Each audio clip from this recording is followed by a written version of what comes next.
سلام دوستان، من حمید فولد هستم و به اولین ویدیو چنلم خوش اومدید. دوستان، من قبل از اینکه ویدیو رو شروع کنم میخوام یه چیزی رو بگم.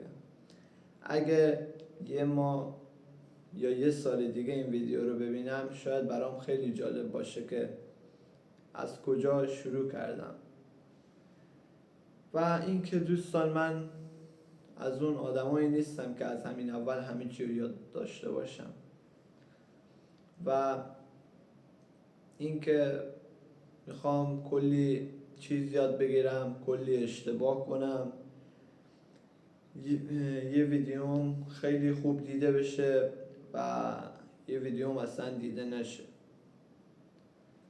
و اینکه دوستان، ما میخوایم توی این چنل شما رو سرگرم کنیم، کلی ویدیوهای بال، خنده‌دار، چالش، هر ویدیویی که بشه بسازیم. شما هم میتونید توی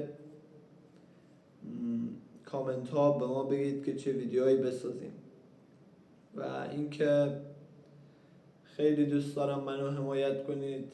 همیشه دوست داشتم یه خانواده بزرگ برای خودم درست کنم توی یوتیوب.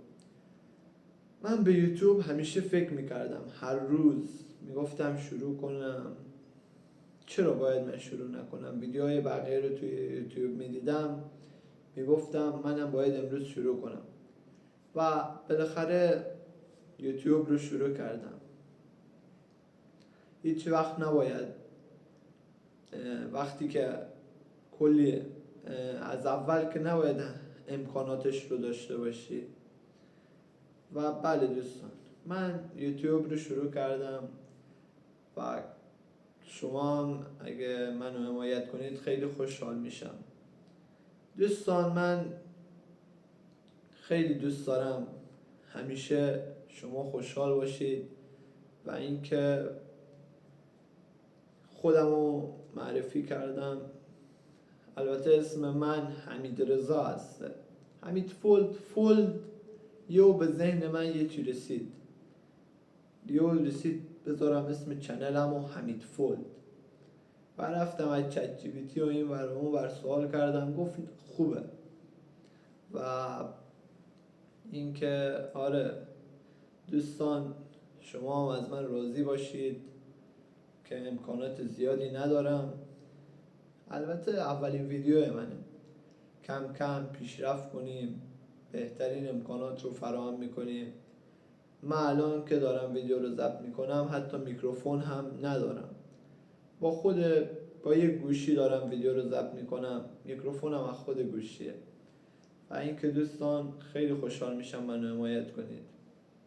من ویدیوهای ولاگم میذارم توی این چنل. شما توی کامنت ها میتونید به من بگید، هر ویدیویی که دوست داشتید میتونید بگید، من براتون بسازم. و دوستان، منو حمایت کنید.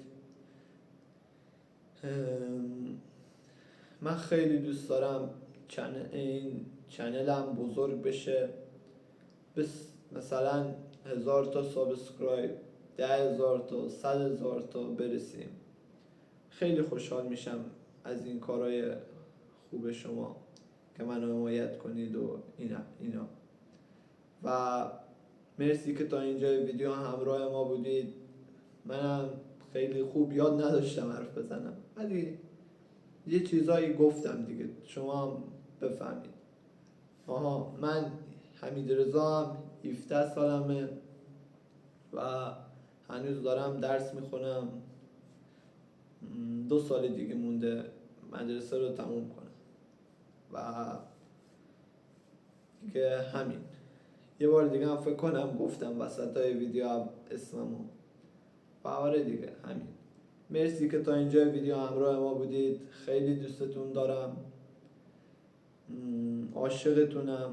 و تا ویدیوهای بعدی منتظر ویدیوهای بعدی باشید. و تا ویدیوهای بعدی، خدا حافظ.